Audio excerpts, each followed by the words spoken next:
نحمده ونصلي على رسوله الكريم اما بعد فاعوذ بالله من الرجيم بسم الله الرحمن الرحيم يا ايها الناس اتقوا ربكم الذي خلقكم من نفس واحدة وخلق منها زوجها وبث منهما رجالا كثيرا ونساء واتقوا الله الذي تساءلون به والارحام ان الله كان عليكم رقيبا صدق اللہ العظیم رب اشرح لي صدری ویسر لي امری واحلل عقدۃ من لسانی یفقهوا قولی اللهم ربنا الہمنا رشدنا واعذنا من شرور انفسنا اللهم ارنا الحق حقا وارزقنا اتباعه وارنا الباطل باطلا وارزقنا اجتنابه اللهم آنس وحشتنا في قبورنا وارحمنا بالقرآن العظيم اللهم اجعله لنا اماما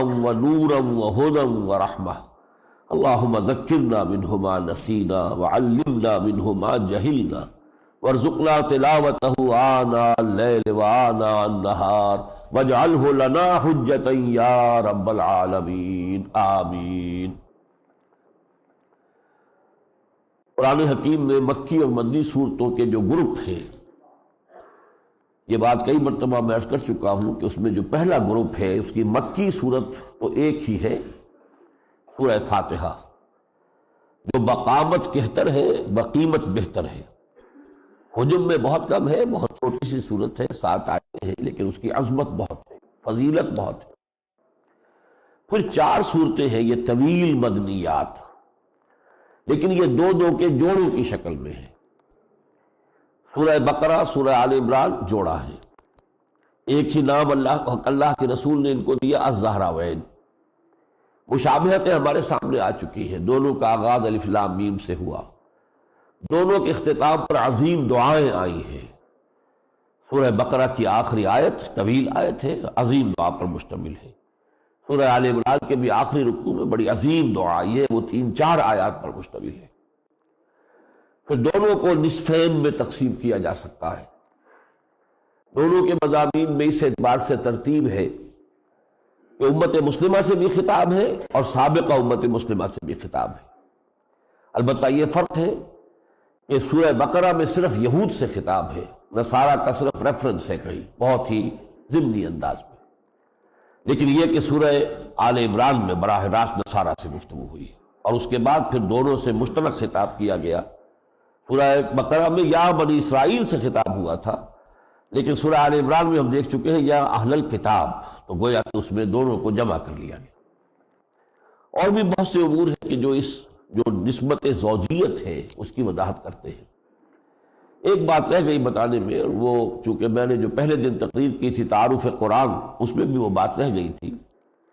سورہ بقرہ کی جو آخری 2 آیات ہیں یہ زمین پر نازل نہیں ہوئی، بلکہ یہ شب معراج میں حضور کو 7ویں آسمان پر عطا ہوئی، اور حدیث کے الفاظ یہ ہیں کہ یہ عرش باری تعالیٰ کے تحت اس کے نیچے جو عظیم خزانہ ہے اس کے یہ 2 عظیم موتی ہیں جو امت محمد صلی اللہ علیہ وسلم کے لیے بطور تحفہ اللہ تعالیٰ نے عطا کیے۔ آمن الرسول بما انزل الیہ من ربہ والمؤمنون سے لے کر اور سورہ کے اختتام تک یہ 2 آیتیں جو ہیں یہ شب معراج میں وہاں عطا ہوئی ہیں محمد رسول اللہ صلی اللہ علیہ وسلم۔ اب ہم اللہ کے نام سے جو دوسرا جوڑا ہے وہ شروع کر رہے ہیں، سورہ نساء اور پھر سورہ مائدہ۔ ان دونوں میں یہ قدر مشترک ہے کہ شروع میں نہ سورہ نساء کے نہ سورہ مائدہ کے نہ حروف مقطعات ہے، نہ کوئی اور تمہیدی بیان ہے، کوئی قرآن مجید کی عظمت کا بیان جیسا کہ دونوں ان صورتوں میں ہے، ان میں نہیں ہے۔ اختتام بھی ایبرپٹلی ہوا ہے۔ ان دونوں صورتوں میں 3 خطاب کے رخ ہیں۔ ایک خطاب ہے امت مسلمہ سے، مومنین صادقین سے، ایک خطاب ہے منافقین سے، ایک خطاب ہے اہل کتاب سے۔ جو پہلا ہے خطاب، اس میں در حقیقت شریعت محمدی صلی اللہ علیہ وسلم کی تکمیل ہو گئی ہے۔ کچھ احکام آخری سورہ نساء میں آ گئے اور آخری جو ہے ہر گوشے کے وہ پھر سورہ مائدہ میں آئیں گے۔ تو گویا کہ شریعت محمدی صلی اللہ علیہ وسلم جس کا بلو پرنٹ سورہ بقرہ میں تیار ہوا تھا، اس کی تکمیل ہوگی سورہ نساء اور سورہ مائدہ میں۔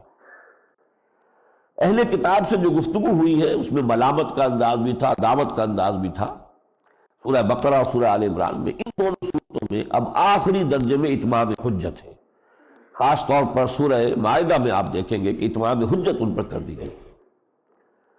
تیسرا جو میں نے عرض کیا ہے منافقون کا معاملہ، اس میں اصل میں ایک بات سمجھ لینے کی ہے کہ چونکہ منافق کوئی لیگل اینٹیٹی نہیں ہے، لیگلی تو کوئی مسلمان ہے یا کافر ہے، تو چونکہ منافق بھی مسلمان ہوتا ہے قانوناً، لہذا اس سے خطاب قرآن مجید میں کہیں یوں نہیں ہوا یا ایھا المنافقون، کہیں نہیں ہوا، بلکہ یا ایھا الذین آمنوا ہی ان کو بھی کور کرتا ہے۔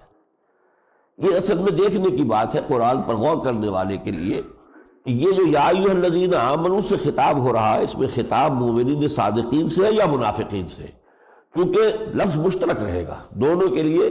جو خطاب کا صیغہ ہے وہ ایک ہی ہے، یا ایھا الذین آمنوا۔ ہم یوں کہیں گے کہ اہل ایمان جو ہے صحیح، ان کو تو ہم کہیں گے اے اہل ایمان، اے ایمان والو، اور منافقین کے بارے میں ترجمہ ہم کریں گے اے ایمان کے دعوے داروں، کہ دعویٰ تو تم بھی کر رہے ہو لیکن یہ کہ تم حقیقت ایمان سے جو ہے محروم ہو۔ اس حوالے سے لوگوں کو عام طور پر اندازہ نہیں ہوتا کہ خاص طور پر سورہ نساء جو ہے اس کا نصف میں، اس نصف آیات ہے 88 آیات ہے جن میں روح سخن جو ہے منافقین کی طرف ہے، اور اس موضوع پر یہ قرآن مجید کی عظیم ترین صورت ہے۔ خطاب میں منافقین اور نفاق کی مختلف اقسام، اس کے مختلف اسباب بڑی تفصیل کے ساتھ اس سورہ مبارکہ میں آئے۔ باقی یہ کہ مسلمان معاشرہ ان بنیادوں کے اوپر اس کی تشکیل ہوگی، اس میں کیا ویلیوز ہیں جن کو پروموٹ کرنا مقصود ہے، کیا سوشل ایونز کا کانسیپٹ ہے اسلام کا جس کو ایریڈیکیٹ کرنا چاہیے، جن سوشل ایونز کو، یہ اصل میں سورہ نساء کا وہ موضوع ہے جس میں خطاب ہے مسلمانوں کی طرف مثبت انداز میں۔ بس اسی پر اکتفا کیجئے اور اب پڑھیے۔ یا ایھا الناس اتقوا ربکم الذی خلقکم من نفس واحدۃ وخلق منھا زوجھا، اے لوگو اپنے اس رب کا تقوی اختیار کرو جس نے تمہیں ایک جان سے پیدا کیا اور اسی جان سے اس کا جوڑا بنایا۔ یہ مضمون قرآن مجید میں بہت مرتبہ آیا، اس کا اصل مفہوم کیا ہے؟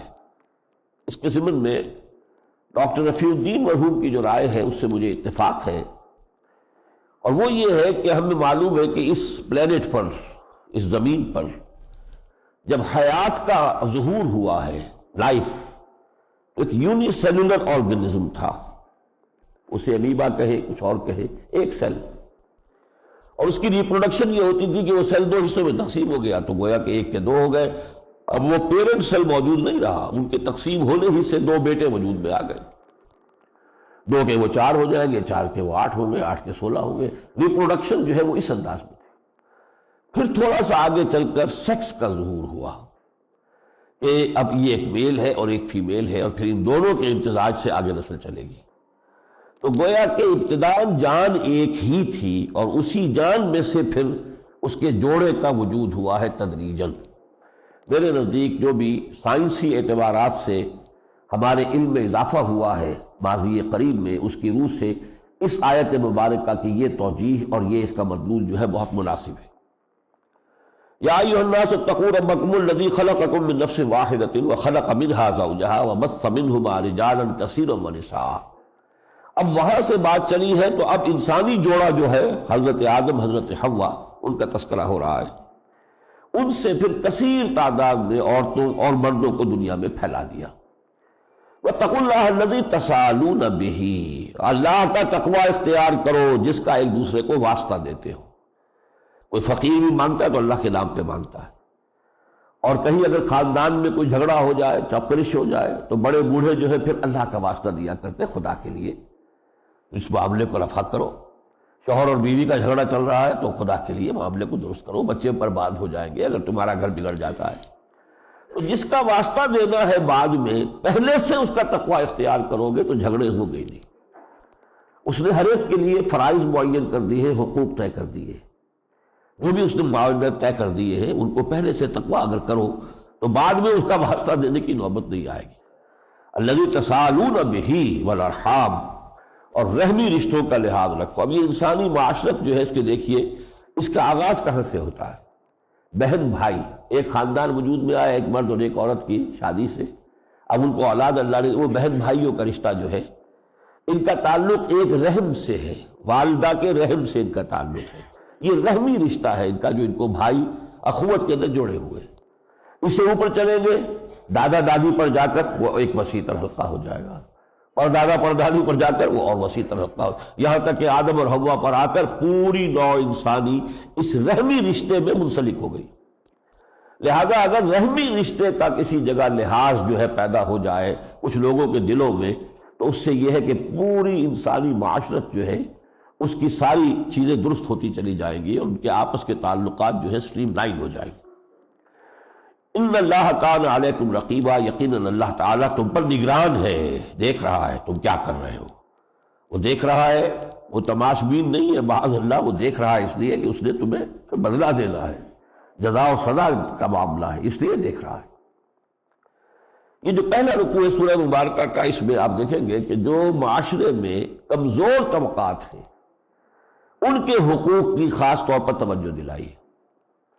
اب معاشرے میں آپ کو معلوم ہے یتیم بہت کمزور، عورت بھی کمزور، یہ مختلف جو طبقے ہیں کمزور کے، وَآتُوا الْيَتَامَىٰ أَمْوَالَهُمْ، اور دیکھو یتیموں کو ان کے مال ان کے حوالے کر دو، وَلَا تَتَبَدَّلُوا الْخَبِيثَ بِالطَّيِّبِ، اور ان کی اچھی چیزیں جو ہے اپنی بری چیزوں سے کوئی بدل نہ لو، وَلَا تَأْكُلُوا أَمْوَالَهُمْ إِلَىٰ أَمْوَالِكُمْ، اور ان کے مال اپنے مالوں میں جمع کر کے اور ان کو کھانے اور ہڑپ کرنے کی کوشش نہ کرو، إِنَّهُ كَانَ حُوبًا كَبِيرًا، یقیناً یہ بہت بڑا گناہ ہے۔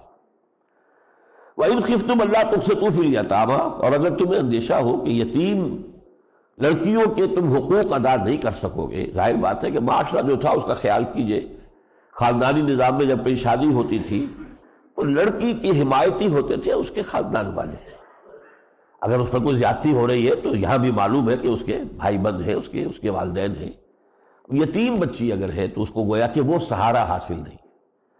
اب وہ کیا کرتے تھے کہ کوئی یتیم کسی کی کفالت میں ہے تو اس سے خود ہی شادی کر لی، تاکہ کوئی اس کا پوچھ تاچھ کرنے والا تو ہے ہی نہیں، اب اس کے حقوق ادا کیے یا نہیں کیے، جس طرح بھی کیا، جو ظلم کیا، جو ظلم ڈھایا، اس پر کوئی جو ہے باس پرس کرنے والا نہیں ہے، تو فرمایا تم پھر ان سے نکاح مت کرو، بلکہ فانکحوا ما طاب لکم من النساء مثنی وثلاث، اور عورتیں جو ہے جو تمہارے لیے جائز ہیں ان میں تم مزید شادیاں کر سکتے ہو، دو دو تین تین چار چار، یہ تعدد ازدواج کی آیت ہے قرآن مجید میں کہ چار آخری حد ہے۔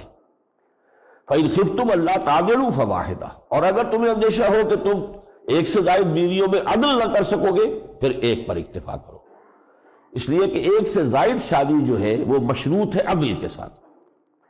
اس عدل میں بعد میں جا کر وضاحت ہو جائے گی کہ ایک چیز مستثنا ہے، ایک ہوتا ہے قلبی رجحان، کسی کی طرف قلبی میلان زیادہ ہے، اس پر انسان کا کنٹرول نہیں ہے، لیکن جو ناپ تول کی چیزیں ہیں وہ لازماً برابر دینی ہوگی، وقت دینا ہے برابر ہوگا، ہر بیوی کو اتنا ہی وقت دیا جائے گا جتنا کہ دوسری کو دیا جا رہا ہے، نان نفقہ ہے، خرچہ ہے، یا جو بھی کچھ ہے اس میں برابری لازم ہے۔ جو شے ناپ تول میں آ سکتی ہے اس میں برابری نہیں ہو رہی تو مجرم ہے وہ شخص، اللہ کے یہاں پکڑا جائے گا۔ لیکن یہ ہے کہ حضور نے خود بھی فرمایا کہ اللہ میں نے باقی ہر چیز کے اندر برابری کی ہے، باقی تو جانتا ہے کہ جہاں تک دل کا معاملہ میرے اختیار میں نہیں ہے، تو یہاں قرآن مجید میں بھی اس کا ذکر آگے چل کر آ جائے گا۔ تو فرمایا اگر تمہیں اندیشہ ہو کہ تم انصاف نہیں کر سکو گے تو ایک پر اتفاق کرو، او ما ملکت ایمانکم، یا پھر جو تمہاری کنیزیں ہیں، ذالک ادنی الا تعولوا، یہ بہتر ہے اس میں کہ تم کہیں ایک ناانصافی کرو اور کسی ایک طرف جھک جاؤ اور دوسری جو ہے آگے چل کر آئے گا معلق ہو کر رہ جائے کہ نہ وہ شوہر والی ہے اور نہ وہ آزاد ہے کہ کہیں اور شادی کر سکے۔ وآتوا النساء صدقاتهن نحلا، اور عورتوں کو ان کے مہر ادا کیا کرو خوش دلی کے ساتھ، تاوان سمجھ کر نہیں، خوش دلی کے ساتھ۔ فإن طبن لكم عن شيء منه نفسا فكلوه هنيئا مريئا، البتہ یہ کہ اس کے بعد اگر وہ اپنی مرضی سے کوئی چیز تمہیں دے دیں، عطا کر دیں، مہر معاف کر دیں، یا جو مہر تم نے دیا تھا اس میں سے کوئی چیز تمہیں ہبہ کر دیں تو ٹھیک ہے، وہ ان کی مرضی سے ہے، اسے تم استعمال میں لا سکتے ہو۔ وَلَا تُؤْتُوا السُّفَهَاءَ أَمْوَالَكُمُ الَّتِي جَعَلَ اللَّهُ لَكُمْ قِيَامًا وَارْزُقُوهُمْ فِيهَا وَاكْسُوهُمْ وَقُولُوا لَهُمْ قَوْلًا مَّعْرُوفًا، یہ وہ ہے تصور کہ جس کے تحت کوٹ آف وارز جو ہے وہ بنتے رہے، کہ کوئی شخص ہے کہ جو کافی مال دولت چھوڑ کر گیا ہے، لیکن اس کی اولاد میں سے جو ہے کوئی بھی سمجھدار نہیں ہے، سب کے سب جو ہے یا آوارہ ہے، یا یہ کہ ابھی ان کے اندر وہ اپنے مفادات کی دیکھ بھال کرنے کی صلاحیت نہیں ہوئی ہے، تو حکومت پھر اس جائیداد کو اپنے کنٹرول میں لے لیتی تھی۔ انہیں اس میں سے اس کی ضروریات تو پوری کرنے کو مل رہی ہے، لیکن یہ کہ وہ اللہ تلنو میں اڑا دے اس کو، اس سے روک دیا جاتا تھا۔ وہ بات یہاں ہے۔ اور نہ سمجھو کو اپنے وہ اموال نہ حوالے کرو کہ جو اللہ نے تمہارے لیے اس دنیا میں قیام کا ذریعہ بنائے ہیں، البتہ ان میں ورزقوہم، ان کو ساری ضروریات بھی پوری کرو، وکسوہم، ان کے لیے لباس بھی فراہم کرو، وقولوا لہم قولا معروفا، اور بات ان سے کرو اچھی۔ وَابْتَلُوا الْيَتَامَىٰ حَتَّىٰ إِذَا بَلَغُوا النِّكَاحَ فَإِنْ آنَسْتُمْ فِيهِمْ رُشْدًا فَادْفَعُوا إِلَيْهِمْ أَمْوَالَهُمْ۔ اور یہ کہ یتیم جو تمہارے زیر نگرانی ہے یا زیر کفالت ہے، ان کو جانچتے پرکھتے رہو یہاں تک کہ جب تم محسوس کرو کہ اب ان میں رشد اور سمجھ آ گئی ہے، یہ اپنے معاملات کا اب سنبھال سکتے ہیں، تو پھر ان کے اموال ان کے حوالے کر دو۔ وَلَا تَأْكُلُوهَا إِسْرَافًا وَبِدَارًا أَن يَكْبَرُوا، دیکھو جلدی سے ان کے مال ہڑپ کرنے کی فکر نہ کرو کہ اس سے پہلے کہ وہ یتیم بڑا ہو جائے، بالغ ہو جائے، میں اس کی ساری جو بھی جائیداد ہے یا اس کا مال ہے اس کو کھا کر ختم کر دوں۔ وَمَنْ كَانَ غَنِيًّا فَلْيَسْتَعْفِفْ، اگر یتیم کا ولی جو ہے وہ خود غنی ہے تو پھر وہ یتیم کے مال میں سے ایک پیسہ بھی نہ لے۔ وَمَنْ كَانَ فَقِيرًا، لیکن یہ کہ اگر کوئی شخص خود تنگ دست ہے، اب وہ وقت لگا رہا ہے یتیم کی بھی بات جو ہے اس کی نگرانی کر رہا ہے، اس کی دیکھ بھال کر رہا ہے، اس کے مال کی حفاظت کر رہا ہے، تو اس کو حق ہوتا ہے کہ فَلْيَأْكُلْ بِالْمَعْرُوفِ، کہ یتیم کے مال میں سے بھلے طریقے پر، صحیح طریقے پر، معقول انداز میں وہ کچھ استفادہ کر لے۔ یہ گویا کہ اس کا محنتانہ ہو جائے گا۔ اگر خود غنی ہے تو اس میں سے ایک پیسہ بھی نہ استعمال کرے، لیکن اگر فقیر ہے تو اس حد تک لے سکتا ہے۔ فَإِذَا دَفَعْتُمْ إِلَيْهِمْ أَمْوَالَهُمْ فَأَشْهِدُوا عَلَيْهِمْ، اور جب یتیموں کے مال ان کے حوالے کرو تو گواہ بنا لو۔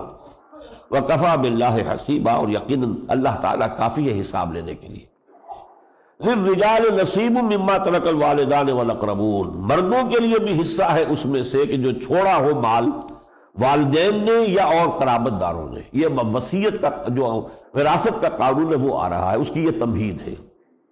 لیکن یہ صرف مردوں ہی کا حصہ نہیں ہے، وَلِلنِّسَاءِ نَصِيبٌ مِّمَّا تَرَكَ الْوَالِدَانِ وَالْأَقْرَبُونَ، اسی طرح عورتوں کے لیے بھی حصہ ہے اس میں سے کہ جو ان کے والدین نے چھوڑا ہو، جو ان کا ترکہ ہو یا اور رشتہ داروں نے چھوڑا ہو۔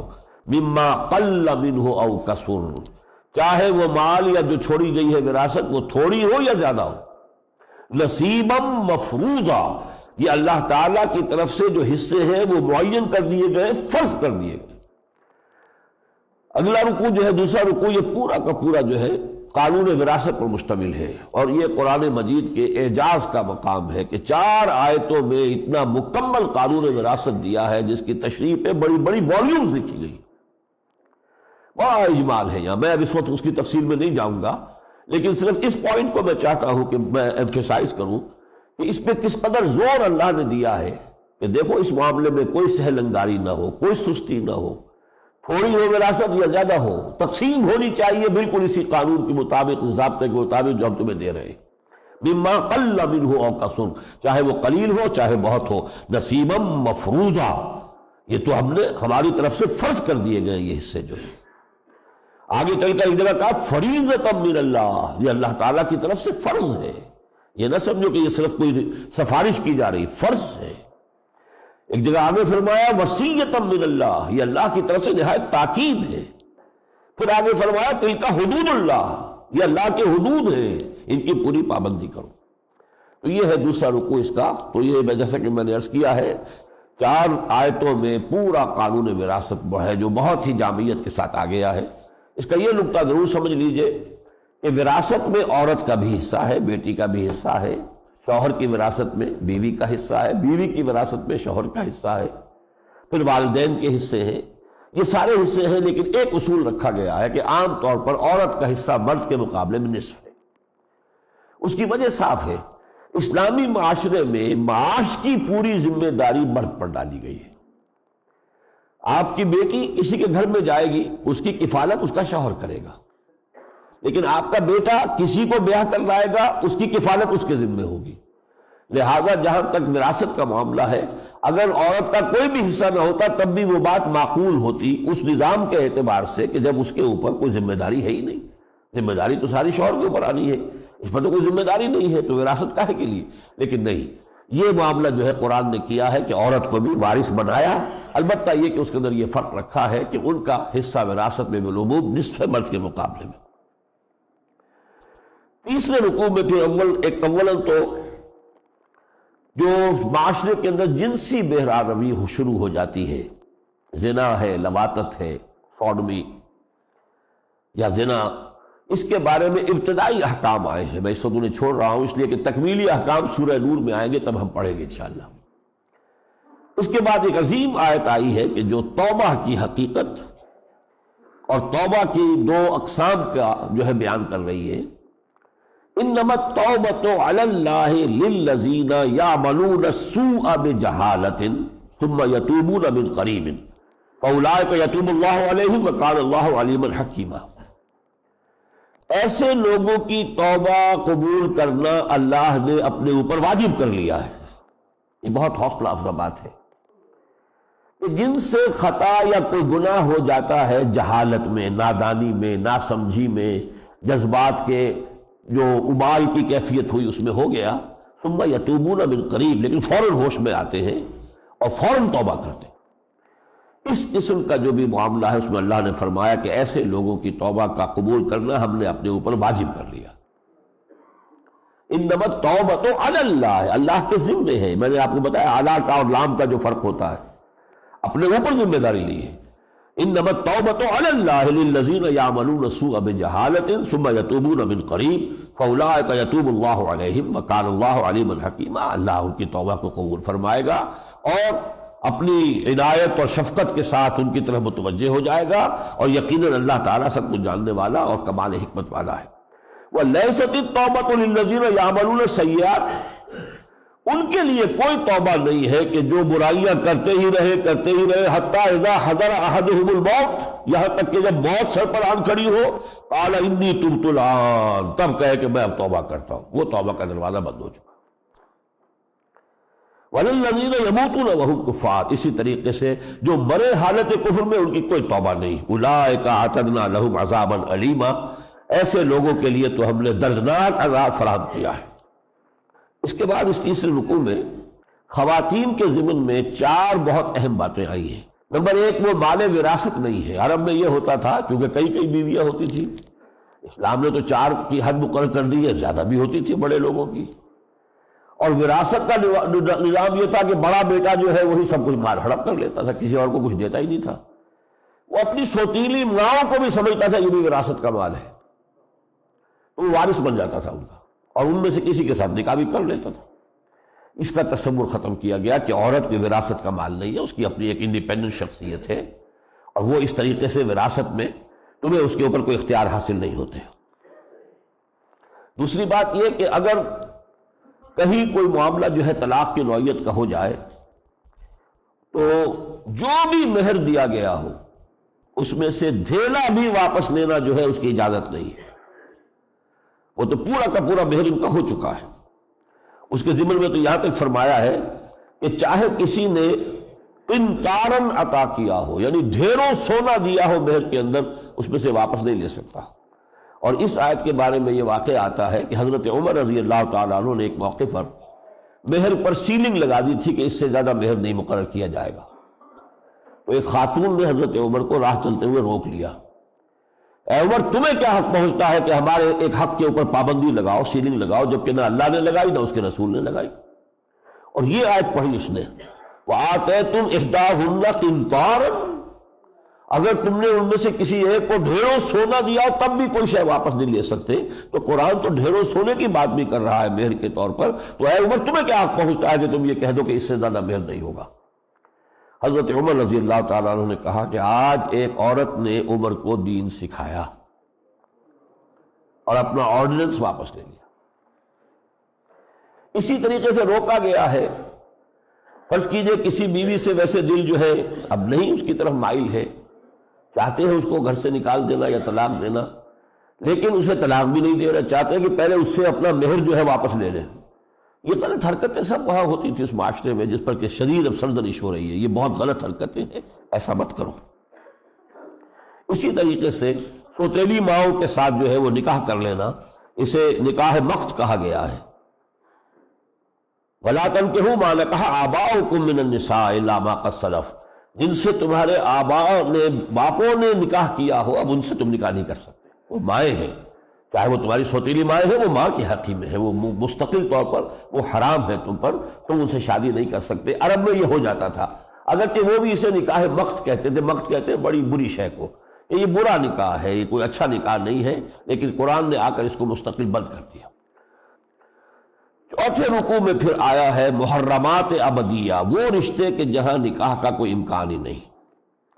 حرمت علیکم امہاتکم و بناتکم و اخواتکم و عماتکم و خالاتکم و بنات الاخ، یہ رشتے جو ہیں تم پر حرام کر دی گئی، تمہاری مائیں اور تمہاری بیٹیاں اور تمہاری بہنیں اور تمہاری پھوپھیاں اور تمہاری خالائیں اور تمہاری بھتیجیاں اور تمہاری بھانجیاں اور تمہاری وہ مائیں جن کا تم نے دودھ پیا ہے، اور جن سے دودھ پیا ہے ان کے حوالے سے تمہاری بہنیں، رضائی بہنیں، وامہات نسائکم، تمہاری بیویوں کی مائیں، وربائکم اللاتی فی حجورکم، اور اگر تمہاری بیوی کا کوئی سابق پہلے نکاح کہیں اور ہوا تھا اور سابق شوہر سے کوئی اولاد ہے تو وہ بھی حرام ہے تم پر۔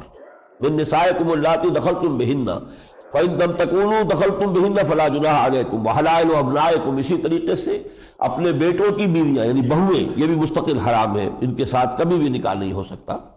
یعنی یہ وہ رشتے ہیں کہ جن میں کسی صورت میں کبھی بھی نکاح نہیں ہو سکتا۔ فرض کیجئے کسی کا بیٹا جو ہے جوانی میں فوت ہو گیا ہے، اس کی بہو موجود ہے، لیکن یہ نہیں رشتہ، یہ اب شادی نہیں کر سکتا اس سے، اس لیے کہ وہ ہمیشہ ہمیشہ کے لیے اس کے لیے حرام کر دی گئی ہے۔ اور یہ بھی حرام کر دیا گیا وَأَن تَجْمَعُوا بَيْنَ الْأُخْتَيْنِ، کہ تم دو بہنوں کو بیک وقت نکاح میں رکھو۔ حضور نے اس پر اضافہ کیا ہے کہ خالہ، بھانجی اور پھپھی اور بھتیجی، ان کو بھی بیک وقت ایک نکاح میں نہیں رکھا جا سکتا۔ قرآن میں صرف دو بہنوں کا ذکر ہے، وَأَن تَجْمَعُوا بَيْنَ الْأُخْتَيْنِ إِلَّا مَا قَدْ سَلَف، ساتھ ہی قرآن کہتا ہے سوائے اس کے جو ہو چکا، پہلے ہو گیا اس کا حساب کتاب اب نہیں ہے، لیکن آئندہ کے لیے یہ قانون ہے، یہ محرمات ابدیہ ہیں، ان کے ساتھ کسی صورت میں نکاح نہیں ہو سکتا۔ والمحصنات من النساء الا ما ملکت ایمانکم، اسی طریقے سے وہ عورتیں کہ جو نکاحوں میں ہیں لوگوں کے، وہ بھی حرام ہے۔ یہ ہے سارا کا سارا جو کہ قانون دیا گیا ہے یہاں۔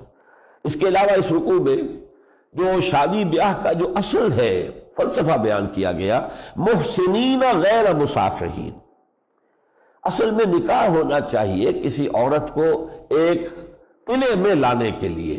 یہ گھر جو ہے انسٹیٹیوشن آف فیملی ایک قلعہ ہے، عورت کو تحفظ ملتا ہے، پروٹیکشن ملتا ہے، عورت کے لیے ضمانت ہے، اس کی کفالت، اس کے معاشی ضروریات، عورت کو ضمانت ملتی ہے کہ اس کی اولاد ہوگی تو اس کی بھی کفالت جو ہے وہ باپ کرے گا۔ یہ سارے جو پورا کا پورا نظام ہے اس کو کہتے احسان، کسی عورت کو قلعے میں لے آنا۔ غیر مسافحین، محسنین کے یہ نکاح ہونا چاہیے، صرف شہوت رانی نہیں، صرف ایک جنسی تقاضا پورا کرنا نہیں ہے، یہ جنسی تقاضا بھی اس میں شامل ہے، لیکن اصل میں اس کے اندر جو حکمت پیدا ہوتی ہے وہ یہ کہ خاندان کا یہ مستحکم ادارہ وجود میں لایا جائے۔ اس کے بعد شریعت کے بارے میں دو انتہائی خیالات کی اصلاح کی گئی ہے۔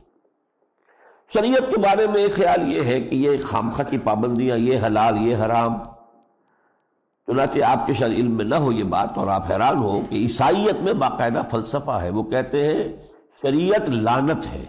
کیوں؟ ایک شے حرام ہے، بتا دیا گیا یہ حرام ہے، اب آپ کے اندر اس کے لیے میلان ہے، آپ اس کا استعمال کر لیتے ہیں، کر کے پھر گلٹی کانشنس بن جاتے ہیں۔ یہ گلٹی کانشنس جو ہے یہ 100 برائیوں کی جڑ ہے، لہٰذا کسی شے کو حرام ہونا ہی نہیں چاہیے کہ گلٹی کانشنس کے وجود میں آنے کا کوئی امکان نہیں، یہ فلسفہ۔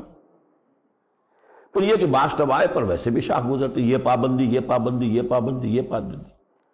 ایک تو ہے یہ انتہا، دوسری انتہا یہ ہے کہ چھوٹی چھوٹی چیزوں کی اتنی اہمیت دے دی جاتی ہے کہ جو بالکل آؤٹ آف پروپورشن۔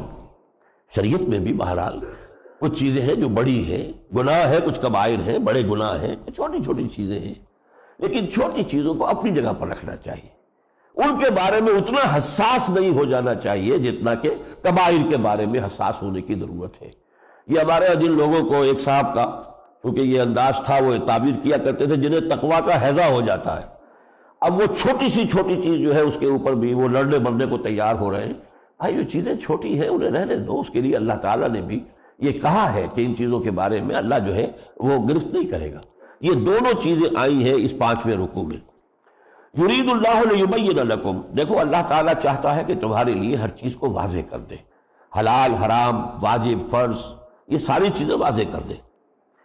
وَيَهْدِيَكُمْ سُنَنَ الَّذِينَ مِن قَبْلِكُمْ، اور تمہاری جو ہے تمہیں متنبہ کر دے ان راستوں سے کہ جن پر تم سے پہلے لوگ چلتے رہے، غلط راستوں پر چلے، انہوں نے کیا کیا ان میں بدعات ایجاد کر لی، کیا کیا غلط راستے اختیار کر لیے۔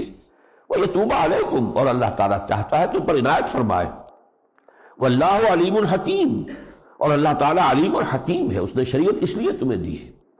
واللہ یرید ان یتوب علیکم ویرید الذین یتبعون الشہوات ان تمیلوا میلا عظیما، اللہ تو تم پر عنایتیں کرنا چاہتا ہے، اور جو لوگ اپنی خواہش نفس کی پیروی کرتے ہیں شہوات کی، وہ در حقیقت چاہتے ہیں کہ تمہیں سیدھے راستے سے ہٹا کر دور لے جائیں، تم جھک جاؤ، سیدھے راستے سے ہٹ جاؤ۔ یرید اللہ ان یخفف عنکم وخلق الانسان ضعیفا، اللہ تو تمہارے لیے آسانی پیدا کر رہا ہے، شریعت نے آسانیاں دی ہیں، شریعت نے تمہارے لیے راستے کھول دیے ہیں، ہر طرح کا جو بھی تقاضا فطرت انسانی میں ہے۔ اب اگر جنسی جذبہ ہے، نکاح کا راستہ کھول دیا ہے، بس گنتی کر دی ہے کہ یہ رشتے حرام ہے، باقی پوری دنیا جو ہے آپ کھلی شادی کیجئے، اور اس میں بھی ایک نہیں، دو نہیں، تین نہیں، چار تک کر سکتے ہیں، اگر آپ اس کے اندر انصاف کا تقاضا پورا کر سکتے ہو تو چار تک کیجئے۔ تو جو بھی تقاضا فطرت انسانی میں ہے، فرشتے انسانی میں ہے، اس کے لیے راستہ کھولا ہے۔ یہ نہیں ہے موناسٹسزم جس کو ہم کہتے ہیں، خانقاہی نظام، جو کرسچین موناسٹسزم جو ہے وہ بہت مشہور ہے، وہ سیلف انیہیلیشن، اپنے نفس کو تقاضوں کو کچلنا، یہ نہیں، اسلام میں نہیں ہے، سیلف کنٹرول ہے، اپنے نفس کے تقاضوں کو قابو میں رکھو کہ وہ ایک حد سے آگے بڑھنے نہ پائے، حرام میں منہ نہ مارے، یہ گھوڑا جو ہے حلال میں رہے، لیکن حلال کا راستہ جو ہے اس کو تنگ نہ کرو، جو اللہ نے حلال کا راستہ جتنا کشادہ رکھا ہے، جو لوگ اپنی طبیعت کی سختی کی وجہ سے اس میں تنگی کر لیتے ہیں وہ بھی بہت بڑے مجرم ہے شریعت کی نگاہ سے۔ شریعت کی روح سے جتنا بڑا جرم یہ ہے کہ کسی حرام شے کو آپ حلال کر لیں، اتنا ہی بڑا جرم یہ ہے کہ کسی حلال شے کو حرام کر دیں، اس لیے کہ حلال کا دائرہ اللہ نے جو بھی وسیع کیا ہے اس کو تنگ کرنا جو ہے اس کا مطلب تو یہ ہوگا کہ آپ لوگوں کو معصیت کی طرف ترغیب دلا رہے ہیں۔ تو یہ چیز ہے، خلق الانسان ضعیفا، اللہ جانتا ہے، اللہ خالق ہے کہ انسان کے اندر یہ کمزوریاں ہیں، لہذا اس کے لیے اس نے شریعت کا یہ راستہ جو ہے معین کر دیا ہے۔ اور اس کے بعد فرمایا ان تجتنبوا کبائر ما تنہون عنہ، یہ مضمون ویسے قرآن مجید میں 2 مرتبہ اور بھی آئے گا، اگر تم بڑے بڑے گناہوں کا جن سے تمہیں روکا جا رہا ہے اجتناب کرتے رہو، نکفر عنکم سیئاتکم، چھوٹی برائیاں جو ہے وہ ہم خود ہی دور کر دیں گے۔ یہ بڑی ہی یوں سمجھیے کہ نرمی والی باتیں ہیں، یہ سورہ والنجم میں بھی آئے گا یہ مضمون دوبارہ، یہ کئی جگہ پر یہ مضمون آیا ہے، اس لیے کہ جیسا کہ میں نے عرض کیا کچھ لوگوں کے اوپر یبوست اور خشکی جو ہے بے انتہا طاری ہو جاتی ہے، وہ جس کو ابھی میں نے کہا تقویٰ کا ہیضہ ہو جاتا ہے، پھر وہ چھوٹی چھوٹی چیزوں کے اوپر بھی مرنے مارنے پر تیار ہو جاتے ہیں۔ یہ ذہنیت کوئی صحت مند ذہنیت نہیں ہے۔ صحت مند ذہنیت یہ ہے کہ سینس آف پروپورشن برقرار رہے، جو شے جتنی بڑی ہے اس کو اتنا ہی بڑا رکھا جائے، جو شے جتنی چھوٹی ہے اسے اسی مقام پر رکھا جائے۔ ان تجتنبوا کبائر ما تنہون عنہ، اگر تم اجتناب کرتے رہو گے ان بڑے بڑے گناہوں سے جن سے تمہیں روکا جا رہا ہے، نکفر عنکم سیئاتکم، تو ہم تمہاری برائیاں جو بقیہ ہیں، چھوٹی چیزیں ہیں، غلطیاں ہیں، ہو جاتی ہیں، الا اللمم کا لفظ آیا سورۃ النجم میں، تو ان کو ہم معاف کرتے رہیں گے، وندخلکم مدخلا کریما، اور تمہیں بڑی باعزت جگہ پر داخل کریں گے، جنت جو ہے اس سے زیادہ باعزت جو ہے اور ٹھکانہ کون سا ہوگا۔ اس کے بعد اب جو خاندانی نظام ہے، اور اس میں خاص طور پر جو ہم پڑھا ہے سورہ بقرہ میں بھی، وَلِلرِّجَالِ عَلَيْهِنَّ درجہ، مردوں کو ایک درجہ فوقیت کا حاصل ہے، یہ جو ہے بڑی بٹر پل ہے، آخر عورت بھی جو ہے انسان ہے، اس کے احساسات ہیں، اور وہ انسان ہیومن بینگ ہے، human dignity, human owner, human respect, self respect, ساری چیزیں اس میں بھی ہیں، اور اسے یہ سیکنڈری پوزیشن اختیار کرنی پڑتی ہے، تو واقعہ یہ ہے کہ یہ اس کے لیے ایک بٹر پل ہے، یہ کڑوی گولی ہے جس کو نگلنا آسان نہیں ہے، لیکن اس کے لیے حکیمانہ انداز میں قرآن مجید نے بات سمجھائی، اس لیے کہ انتظامی ایک ضرورت ہے، اگر یہ نہ ہو تو گھر کا ادارہ چلے گا ہی نہیں، برباد ہو کر رہ جائے گا، چولہے اس کی ڈھیلی ہو جائیں گی، اور چونکہ ایک فیملی جو ہے وہ در حقیقت یونٹ ہے ہمارے معاشرے کا، اگر یہ ادارہ کمزور ہو جاتا ہے تو معاشرہ کمزور ہو جاتا ہے، اس کی چولہے ڈھیلی ہو جاتی، لہذا اس انتظامی اعتبار سے مرد کو جو فوقیت دی گئی ہے، اس کو ذہناً جو ہے خواتین کو تیار کرنے کے لیے کہ اس کو قبول کر لیں، بڑی حکمت کے ساتھ باتیں آ رہی ہیں. مثلا پہلی بات آ رہی ہے وَلَا تَتَمَنَّوْا مَا فَضَّلَ اللَّهُ بِهِ بَعْضَكُمْ عَلَى بَعْضٍ، اور جس چیز میں اللہ نے تم میں سے کسی ایک کو دوسرے پر فضیلت دے دی ہے اس کی تمنا نہ کیا کرو. بی کنٹینٹڈ ود یور لاٹ، اللہ نے جو کچھ تمہیں دیا ہے اللہ کا شکر ادا کر کے اور اس کے اوپر اکتفا کرو. کسی کو زیادہ دے دیا ٹھیک ہے، اللہ کی دین ہے، آپ اسے ذہن قبول کریں. اسی طریقے سے اگر کوئی مردوں کو اللہ نے ایک فوقیت دے دی ہے انتظامی، تو خواتین کو چاہیے کہ اسے قبول کریں. للرجال نصیب مما اکتسبوا وللنساء نصیب مما اکتسبن، جہاں تک اخلاقی تصورات ہیں، اخلاقی کمائی نیکی اور بدی کی ہے، اس میں کوئی فرق نہیں ہے مرد اور عورت کے درمیان. مردوں کے لیے حصہ ہے اس میں سے جو انہوں نے کمائی کی ہے. یہ کسب کا لفظ قرآن مجید میں نیکی اور بدی کے لیے آتا ہے، معاش کے لیے نہیں آتا. معاش تو فضل ہے. فَإِذَا قُضِيَتِ الصَّلَاةُ فَانتَشِرُوا فِي الْأَرْضِ وَابْتَغُوا مِنْ فَضْلِ اللَّهِ، یہ تو اللہ کی دین ہے، اللہ کا عطیہ ہے، اللہ کا فضل ہے. تو جو بھی کسب اور اکتساب کیا ہو نیکی یا بدی، اس میں سے تو مرد اپنا کیا پائے گا اور عورت اپنا کیا پائے گی. اخلاقی اعتبار دیکھیے، یہ سمجھ لیجئے as human beings, human dignity, human honor, human respect is equal between males and females. As moral agents، اخلاقی سطح پر، روحانی سطح پر، spiritual اور اخلاقی اعتبار سے کوئی فرق نہیں ہے. عورت بھی بلند سے بلند اخلاقی مقام پر جا سکتی ہے اور بلند سے بلند روحانی مقام پر جا سکتی ہے. حضرت رابعہ بصریہ رحمۃ اللہ علیہا کس مقام کو پہنچی؟ خواتین میں سے حضرت خدیجہ الکبریٰ رضی اللہ تعالیٰ عنہ کس مقام کو پہنچی؟ تو یہ چیزیں ہیں. تو مورل بھی اور اسپرچول بھی کوئی بار نہیں ہے ان کے لیے. البتہ یہ انتظامی گھریلو معاملات کے اندر اس ادارے کے لیے جو ہے کچھ کرنا پڑے گا. وَاسْأَلُوا اللَّهَ مِنْ فَضْلِهِ إِنَّ اللَّهَ كَانَ بِكُلِّ شَيْءٍ عَلِيمًا. باقی یہ کہ اللہ سے اس کے فضل کا سوال کرتے رہا کرو. اللہ نے کسی اور کو کوئی چیز زیادہ دے دی ہے، تمہیں کوئی اور شے زیادہ دے دے گا، بھاگو اس سے. اس کے خزانے جو ہے فضل کے وہ کوئی محدود تو نہیں ہے. اب یہ ساری تمہید تیار کر کے وہ آیت آئی ہے. یہ قرآن مجید کا تدریجی انداز ہے. للرجال علیہن درجہ سورہ بقرہ میں ہم پڑھا ہے ولا تتمنوا ما فضل اللہ بعضکم علی بعض، اور للنساء نصیب مما اکتسبن وللرجال نصیب مما اکتسبوا. اب آئی بات الرجال قوامون علی النساء. بس یہ سب سے کڑوی بات ہے جو ہماری آج کل کی وہ جو فیمنزم کی تحریک کی جو علم بردار ہیں عورتیں، یہ کبھی ان کے حلق سے نیچے نہیں اتر سکتے. مرد عورتوں پر حاکم ہے. قوام علا، قام علا، علا کا ذہن میں رکھیے، کسی کے اوپر ہونا. الرجال قوامون علی النساء بما فضل اللہ بعضهم علی بعض، بنائے اس فضیلت کے جو اللہ نے بعض میں سے بعض کو دی ہے. وبما انفقوا، اور بسبب اس کے جو وہ خرچ کرتے ہیں. دیکھیے نکاح جو ہے مرد کی بھی ضرورت ہے، عورت کی بھی ضرورت ہے. عورت کی بھی ضرورت ہے کہ نکاح ہو اس کا، آخر جنسی زندگی اس کی بھی ہے، اس کے بھی تقاضے ہیں، مرد کے بھی ہے. لیکن مرد مہر دیتا ہے، عورت مہر لیتی ہے. فرق ہو گیا کہ نہیں ہو گیا؟ اسی طریقے سے ایک گھر کا بندوبست ہے، سارا معاش کا معاملہ کفالت کا جو بوجھ ہے وہ مرد اٹھاتا ہے. تو بما انفقوا، ایک تو اللہ تعالیٰ نے فطری طور پر مردوں کو ایک فضیلت دے دی. نمبر دو، سارا خرچ ان کے ذمہ ہے. الرجال قوامون علی النساء بما فضل اللہ بعضهم علی بعض وبما انفقوا من اموالهم. فالصالحات قانتات حافظات للغیب بما حفظ اللہ. نیک بیویاں وہ ہیں، آئیڈیل عورت اللہ کی نگاہ میں کون ہے؟ جو قانتات، شوہروں کی فرما بردار ہو. حافظات للغیب، پیٹھ پیچھے حفاظت کرنے والیاں. ظاہر بات ہے کہ گھر میں وہ رہتی ہیں جو شوہر ہیں، مرد ہیں، وہ باہر کام میں لگے ہوئے ہیں، گئے ہیں. اب ان کے مال کی بھی اور ان کی عزت کی بھی محافظ جو ہے وہ عورت ہے گھر میں، ان کی غیر موجودگی میں حفاظت کرنے والی ہے. فالصالحات قانتات حافظات للغیب بما حفظ اللہ. اور یہ ہے در حقیقت وہ نظام کہ جو اللہ تعالیٰ نے عطا فرمایا ہے. اس کو ذہن قبول اگر نہیں کیا جائے گا تو ظاہر بات ہے کہ پھر خاندانی نظام کی جب چولیں ڈھیلی ہو جائیں گی، اور خاندانی نظام کی چولیں ڈھیلی ہوگی تو پورے معاشرے میں فساد ہوگا. ظہر الفساد فی البر والبحر. اس کے بعد فرمایا وَإِنْ خِفْتُمْ شِقَاقَ بَيْنِهِمَا. اگر تمہیں اندیشہ ہو جائے کہ یہ زدم زدہ پر آ گئے ہیں، یہ میاں بیوی جو ہے، یہ جو ہے اب ان کا آسان کام نہیں ہے، ان کی مفاہمت نہیں ہو رہی ہے. فبعثوا حکما من اہلہ وحکما من اہلہا، تو ایک حکم لڑکے والوں شوہر کے خاندان میں سے اور ایک حکم لڑکی والوں یعنی بیوی کے خاندان میں سے، یہ دو حکم جو ہے مقرر کرو۔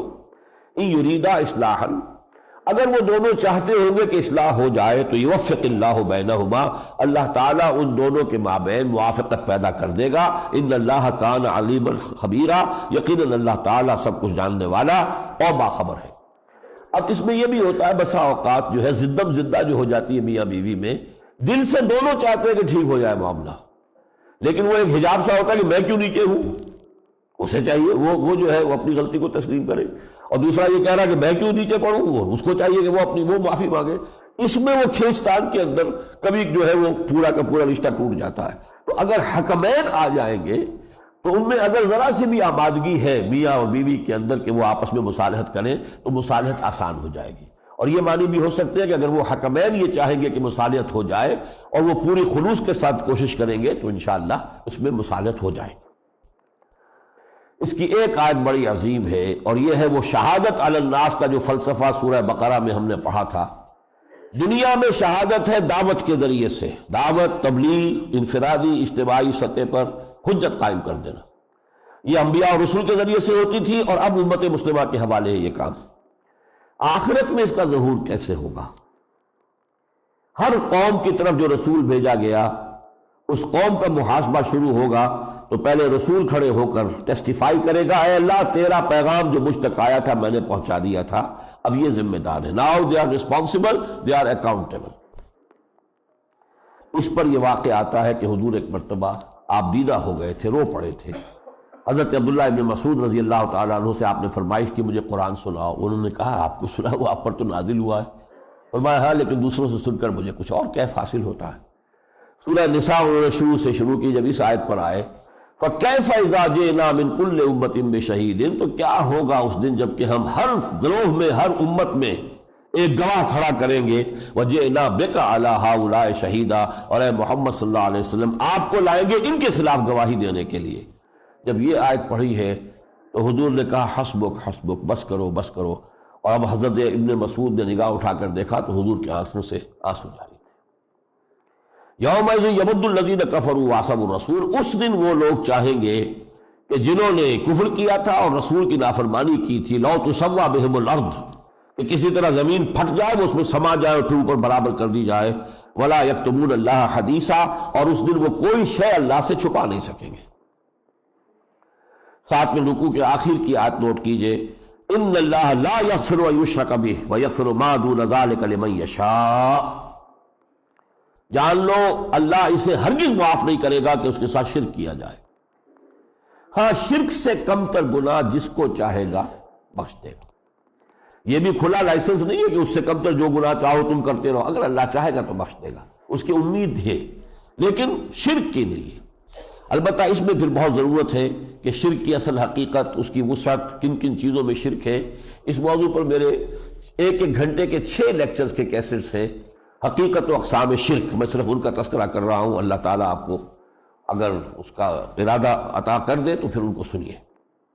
اس کے بعد آیات 58 59 جو ہے 2 عظیم ترین آیات آ رہی ہیں سورہ مبارکہ میں، اور یہ مسلمانوں کی سیاسی زندگی اور ملی زندگی کے لیے بہت اہم جو ہے وہ ہدایات ہیں۔ ان اللہ یامرکم ان تؤدوا الامانات الی اہلھا، اللہ تمہیں حکم دیتا ہے کہ امانتیں ان کے اہل لوگوں کے سپرد کرو۔ منصب جو ہوتے ہیں، قومی منصب، حکومتی مناصب، یہ سب سے بڑی امانت ہوتے ہیں قوم کی، یہ اہل لوگوں کو دو۔ اس کے اندر طے کرتے ہوئے یہ نہ دیکھو یہ میری برادری ہے یا یہ میری دوستی ہے یا میرا یہ معاملہ رشتہ داری ہے، نہیں، جو اہل ہے اس کے حوالے کرو۔ اور نمبر 2 وَإِذَا حَكَمْتُمْ بَيْنَ النَّاسِ أَن تَحْكُمُوا بِالْعَدْلِ، اور جب کبھی فیصلہ کرنا ہو لوگوں کے مابین عدل کے ساتھ کرو۔ ان اللہ نعم ما یعظکم بہ، اللہ تعالیٰ تمہیں بہت اچھی نصیحت کر رہا ہے۔ ان اللہ کان سمیعا بصیرا، یقیناً اللہ سب کچھ سننے والا اور دیکھنے والا ہے۔ دوسرا ہے کانسٹیٹیوشنل معاملہ، لیگل معاملہ۔ یا ایھا الذین آمنوا اطیعوا اللہ واطیعوا الرسول واولی الامر منکم، اہل ایمان اطاعت کرو اللہ کی اور اطاعت کرو اس کے رسول کی اور اپنے میں سے صاحب امر کی۔ گویا کہ پہلی بات تو یہ ہوئی کہ صاحب امر تمہارے لیے قابل قبول صرف وہ ہونے چاہیے جو تم میں سے ہو، مسلمان ہو۔ غیر مسلموں کی حکومت کو ذہناً تسلیم کر لینا یہ گویا کہ اسلام کا راستہ نہیں ہے، مجبوراً زیادہ بات ہے، جس کو میں نے کہا تھا انڈر پروٹیسٹ رہنا، طاغوت کے تحت رہنا ہے تو انڈر پروٹیسٹ تو انسان رہے، لیکن اس کو ریکنسائل نہ کرے، قبول نہ کرے۔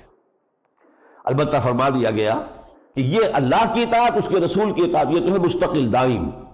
اولو الامر کی اطاعت جو ہے وہ مستقل نہیں ہے، وہ اللہ اور اس کے رسول کی اطاعت کے تابع ہے۔ فَإِن تَنَازَعْتُمْ فِي شَيْءٍ، اب اگر تمہارا اور تمہارے اولو الامر کا کوئی اختلاف ہو جاتا ہے، جھگڑا ہو جاتا ہے، فَرُدُّوهُ إِلَى اللَّهِ وَالرَّسُولِ، تو لوٹا دو اس معاملے کو اللہ اور اس کے رسول کی طرف، یعنی آخری فیصلہ ہوگا کتاب اللہ اور سنت رسول کے ذریعے، بس۔ یہ دو چیزیں ہیں مستقل اور دائم، فیصلہ ہوگا ان کے حوالے سے۔ ان کنتم تؤمنون باللہ والیوم الآخر ذلک خیر واحسن تاویلا، اور یہی اگر تم واقعتاً اللہ تعالیٰ پر اور یوم آخر پر ایمان رکھتے ہو تو اسی میں بہتری ہے، اور انجام کار کے اعتبار سے یہی روش درست ہے۔ اب 9ویں رکوع سے سلسلہ شروع ہوا منافقین کا۔ سب سے پہلی بات تو یہ فرمائی گئی کہ یہ منافق جو ہے مدینے میں جو تھے وہ کیا کرتے تھے، کوئی مقدمہ ہوا تو بجائے حضور کی عدالت میں لانے کے علماء یہود کے ہاں پہنچ جاتے تھے، آپ فیصلہ کر دیں ہمارا۔ الم تر الی الذین یزعمون انہم آمنوا بما انزل الیک وما انزل من قبلک یریدون ان یتحاکموا الی الطاغوت وقد امروا ان یکفروا بہ، کیا تم نے دیکھا نہیں کچھ لوگ جو ہیں دعویٰ تو یہ کر رہے ہیں کہ وہ ایمان رکھتے ہیں اللہ اور تو اس پر بھی کہ جو آپ پر نازل کیا گیا ہے اور جو آپ سے پہلے نازل کیا گیا تھا، لیکن اپنے معاملات طے کروانا چاہتے ہیں طاغوت سے، حالانکہ اللہ نے تو حکم دیا کہ طاغوت کا انکار کرو۔ تو پہلی بات تو یہ ہے وَإِذَا قِيلَ لَهُمْ تَعَالَوْا إِلَىٰ مَا أَنزَلَ اللَّهُ وَإِلَى الرَّسُولِ رَأَيْتَ الْمُنَافِقِينَ يَصُدُّونَ عَنكَ صُدُودًا، اور جب ان سے کہا جاتا کہ آؤ اللہ اور اس کے رسول کی طرف آؤ، تمہارے معاملات وہ فیصلہ کروا دیں گے، تو تم دیکھتے ہو کہ یہ منافق جو ہے اے نبی آپ کی طرف آنے میں رکتے ہیں، وہاں نہیں آنا چاہتے، آپ کی عدالت میں نہیں آنا چاہتے، اور یہ علامت ہے کہ ان کے دل میں ایمان نہیں۔ دوسری بڑی چیز جو نفاق کی بنیاد تھی وہ تھی اطاعت رسول، اور یہ بات اچھی طرح سمجھ لیجئے، ہمارے لیے حضور ایک انسٹیٹیوشن ہے، ایک شخص نہیں ہے۔ ان کے لیے حضور ایک شخص تھے، موجود تھے، 2 ہاتھ 2 پاؤں 2 آنکھوں والا ایک انسان، تو زمین و آسمان کا فرق واقع ہو جاتا۔ ان کو یہ کہ ہم اللہ کی بات تو مانیں گے، ان کی بات کیوں مانیں؟ آخر ہمارے جیسے انسان ہیں، ان میں کون سا سرخاب کا پر لگا ہوا ہے، اور آسمان سے اترتی ہوئی وحی تو انہیں نظر نہیں آتی تھی۔ چلیے جو وحی جلی ہے، یہ انہوں نے فرمایا کہ وحی آئی ہے، فرشتہ لے کے آئے، ہم نے مان لیا، وہ وحی خفی کو کیسے مان لیں گے کہ اللہ تعالیٰ نے کوئی اور بھی اشارہ کیا ہے، کوئی الہام بھی ہوا ہے۔ لہذا ان کے لیے سب سے کٹھن مسئلہ جو بھی بن گیا تھا وہ یہ کہ رسول کی اطاعت کے لیے تیار نہیں تھے۔ لہذا یہاں میں آپ کو وہ آیات گن دیتا ہوں کہ جس میں زور دیا گیا، یہ مقام اسی اعتبار سے سب سے زیادہ گاہا مقام ہے قرآن مجید میں اس موضوع پر کہ رسول کی اطاعت لازمی ہے۔ وما ارسلنا من رسول الا ليطاع باذن اللہ، ہم نے نہیں بھیجا کسی بھی رسول کو مگر اس لیے کہ اس کی اطاعت کی جائے اللہ کے حکم سے۔ فلا وربك لا يؤمنون حتى يحكموك فيما شجر بينهم ثم لا يجدوا في انفسهم حرجا مما قضيت ويسلموا تسليما، تو قسم ہے تیرے رب کی اے محمد صلی اللہ علیہ وسلم، یہ لوگ ہرگز مومن نہیں قرار پائیں گے جب تک کہ جو بھی اختلافات ان کے مابین پیدا ہو ان میں آپ کو حکم تسلیم نہ کرے، اور جو فیصلہ آپ کا ہو اسے نہ صرف یہ کہ قبول کریں بلکہ اپنے دلوں میں بھی اس پر کوئی تنگی محسوس نہ کریں۔ اگر دل میں بھی کوئی بات آ گئی کہ یہ بات تو خیر ٹھیک ہے محمد نے فیصلہ کر دیا تو مان تو لیتے ہیں لیکن بات ٹھیک نہیں ہے، تو ایمان نہیں ہے، یسلموا تسلیما۔ اور آگے چل کر وہ آیت آئی ہے وَمَن يُطِعِ اللَّهَ وَالرَّسُولَ فَأُولَٰئِكَ مَعَ الَّذِينَ أَنْعَمَ اللَّهُ عَلَيْهِم مِّنَ النَّبِيِّينَ وَالصِّدِّيقِينَ وَالشُّهَدَاءِ وَالصَّالِحِينَ وَحَسُنَ أُولَٰئِكَ رَفِيقًا، جو لوگ اللہ اور اس کے رسول کی اطاعت کے کاربند ہو گئے ان کو معیت حاصل ہوگی، رفاقت حاصل ہوگی۔ جنت میں کن لوگوں کے ساتھ رہیں گے؟ مع النبیین ممن مع الذین انعم اللہ علیہم، یہ جو سورہ فاتحہ میں ہم پڑھتے ہیں صراط الذین انعمت علیہم، وہاں میں نے عرض کیا تھا یہاں اس کی تشریح آ گئی ہے، مع الذین انعم اللہ علیہم من النبیین والصدیقین والشہداء والصالحین وحسن اولئک رفیقا، اور جنہیں ان کی رفاقت میسر آ جائے تو اس سے بہتر رفاقت تو کوئی نہیں۔ اللہم ارزقنا رفاقتہ ومعیتہ، آمین یا رب العالمین۔ اس کے بعد تیسری چیز شروع ہوئی ہے اور وہ ہے قتال فی سبیل اللہ۔ یہ ظاہر بات ہے منافقین پر بڑی بھاری شے تھی، جان کی بازی لگانا، میدان جنگ میں جانا ہے تو گویا کہ آپ ذہن تو تیار ہے کہ واپس نہیں آنا، وہ واپس آ گئے تو یہ تو بونس ہے ایک طرح کا، ورنہ جو جنگ میں جا رہا ہے وہ اپنی جان کا پورا رسک لے کر جا رہا ہے، جان ہتھیلی پر رکھ کر جاتا ہے۔ اب ظلم میں اگر وہ ایمان نہیں تھا تو یہ چیز اوپر بہت شاخ گزرتی تھی، لہذا اس کے بعد یہ بڑی تفصیل آئی ہے اس پر کہ یہ قتال سے جی چراتے ہیں، اور جب بھی کبھی موقع قتال کا آتا ہے تو دیر لگاتے رہتے ہیں تاکہ فوج چلی جائے تو پیچھے سے ہم بیٹھے رہ جائیں، اور یہ کہ منتظر رہتے ہیں کہ وہاں سے خبر کیا آ رہی ہے۔ اب اگر تو اچھی خبر آ گئی تو دوڑ کر شریک ہو گئے اور مال غنیمت میں حصہ بٹانے کے لیے تیار ہو گئے، اور اگر کوئی خبر جو ہے آ گئی کہ مسلمانوں کو تکلیف پہنچی ہے تو کہا دیکھیں اللہ کا بڑا کرم ہوا ہم پر کہ ہم ساتھ نہیں گئے۔ یہ گویا کہ ان کی روش جو ہے یہ اس رکوع میں بیان ہوئی ہے۔ الم تر الی الذین قیل لہم کفوا ایدیکم، کبھی آپ نے دیکھا نہیں ان لوگوں کے حال کو کہ جن سے پہلے تو اللہ نے یہ حکم دے رکھا تھا کہ اپنے ہاتھ روکے رکھو، جنگ کی اجازت نہیں ہے۔ پورے 12 برس مکے میں کیا تھا؟ کوئی جنگ نہیں۔ No raising of hand even in self defence, اپنے دفاع میں بھی ہاتھ نہیں اٹھا سکتے۔ اب حکم آ گیا فلما کتب علیہم القتال، جب ان پر جنگ فرض کر دی گئی، اذا فریق منہم یخشون الناس کخشیۃ اللہ واشد خشیہ، تو ان میں سے ایک گروہ جو ہے وہ انسانوں سے اس طرح ڈر رہا ہے جیسے کہ اللہ سے ڈرنا چاہیے، بلکہ اس سے بھی زیادہ ڈر رہا ہے۔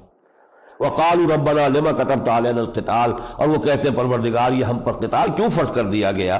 لولا اخرتنا الى اجل قریب، کیوں نہیں ہم اور ذرا مہلت دیتا، اس کو اور مؤخر کر دیتا۔ قل متاع دنیا قلیل، اے نبی کہہ دیجئے یہ دنیا کا ساز و سامان بہت حقیر ہے، والآخرۃ خیر لمن اتقى، اور آخرت بہت بہتر ہے ان لوگوں کے لیے جو تقوی کی روش اختیار کریں۔ وَأَيْنَمَا تَكُونُوا يُدْرِككُمُ الْمَوْتُ، اگر موت سے ڈرتے ہو تو موت تو تمہارے گھروں میں بھی آ جائے گی، جہاں کہیں بھی ہوگی موت آئے گی، موت کا تو وقت معین ہے، اس سے تو فرار ممکن ہی نہیں ہے۔ اس کے بعد پھر وہ بات لوٹا کر فرمائی گئی مَن يُطِعِ الرَّسُولَ فَقَدْ أَطَاعَ اللَّهَ وَمَن تَوَلَّىٰ فَمَا أَرْسَلْنَاكَ عَلَيْهِمْ حَفِيظًا، جو رسول کی اطاعت کرتا ہے اصل میں وہ اللہ کی اطاعت کرتا ہے۔ رسول کی اطاعت کیوں کر رہا ہے؟ یہ سمجھ کر کہ یہ اللہ کے نمائندے ہیں، تو در حقیقت وہ اطاعت کس کی ہوئی؟ اللہ کی ہوئی۔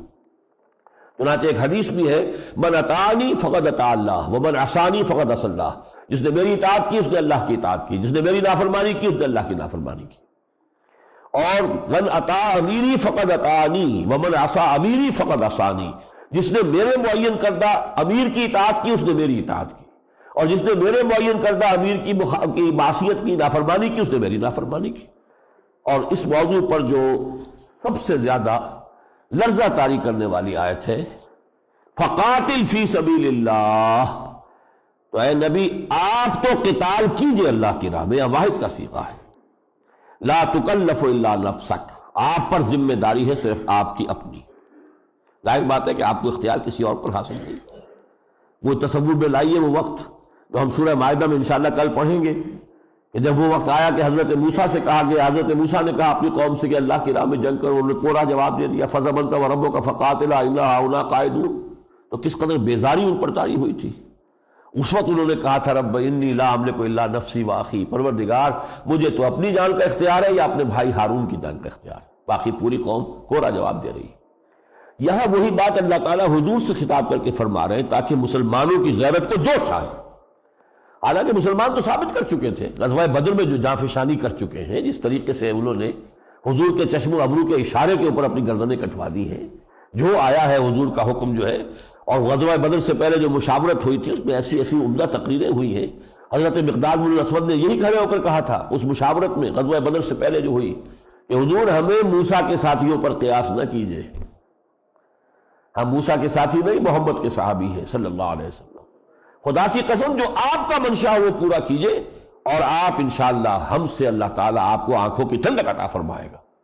اور ہوا تو حضور کا، لیکن یہاں پر مسلمانوں کی غیرت ایمانی کو جھجوڑنے کے لیے فقاتل فی سبیل اللہ لا تکلف الا نفسک، تو قتال کرو اللہ کی راہ میں، اے محمد صلی اللہ علیہ وسلم آپ تو کریں، آپ پر ذمہ داری اپنی ہے۔ وحرض المؤمنین، اہل ایمان کو تحریض، انہیں پرسویشن جو بھی ہو سکتی ہے اس کے لیے آپ ہر طریقہ اختیار کیجئے۔ اور یہ اچھی طرح نوٹ کر لیجئے کہ ہر صاحب ایمان پر جنگ کے لیے نکلنا فرض صرف غزوہ تبوک کے موقع پر ہوا ہے، باقی صرف پرسویشن تھی، لازم نہیں تھا۔ لازم ہر صاحب ایمان کے لیے جانا ضروری ہے جنگ میں، وہ صرف غزوہ تبوک کے موقع پر ہوا ہے سن 9 ہجری میں۔ لہذا پرسویشن، اللہ کی راہ میں نکلو، جانے دو، اللہ کی راہ میں اپنی قربانیاں دو۔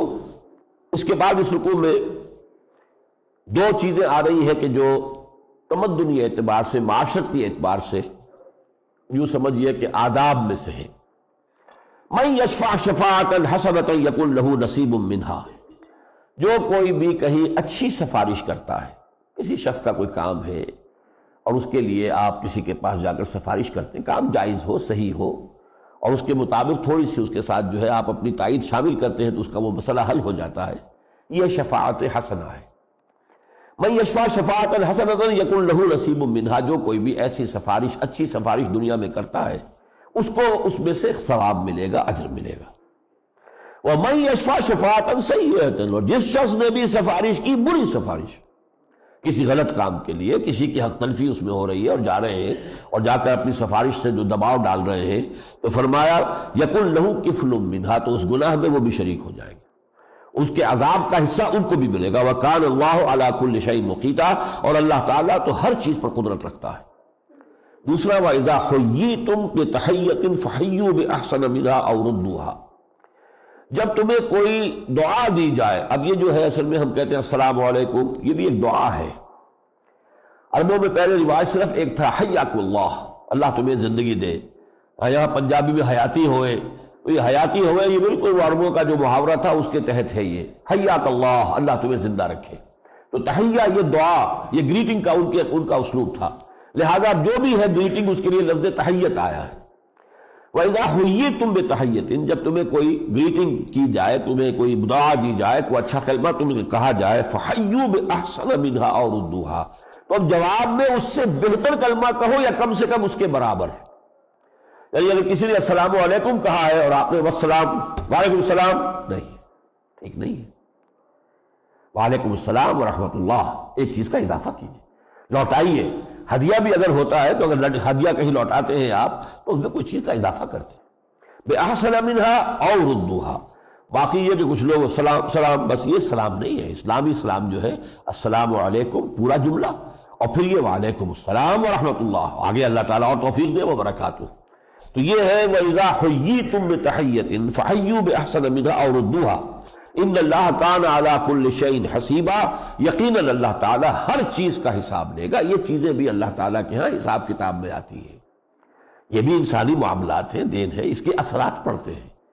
حضور کی ایک حدیث ہے بڑی پیاری، لن يدخل الجنہ، لن تدخلوا الجنہ حتی تؤمنوا ولن تؤمنوا حتی تحابوا، دیکھو مسلمانوں تم جنت میں داخل نہیں ہو سکو گے جب تک کہ تمہارے اندر حقیقی ایمان نہ ہو، اور تمہارے اندر حقیقی ایمان نہیں ہو سکتا جب تک کہ تم آپس میں محبت نہ کرو اہل ایمان۔ افلا ادلکم علی شیء اذا فعلتموہ تحاببتم، تو کیا میں تمہیں بتاؤں وہ شے کہ اگر اس پر عمل پیرا ہو جاؤ تو تمہارے مابین محبت پیدا ہو جائے گی۔ افشوا السلام بینکم، اپنے مابین سلام کثرت کے ساتھ پھیلاؤ۔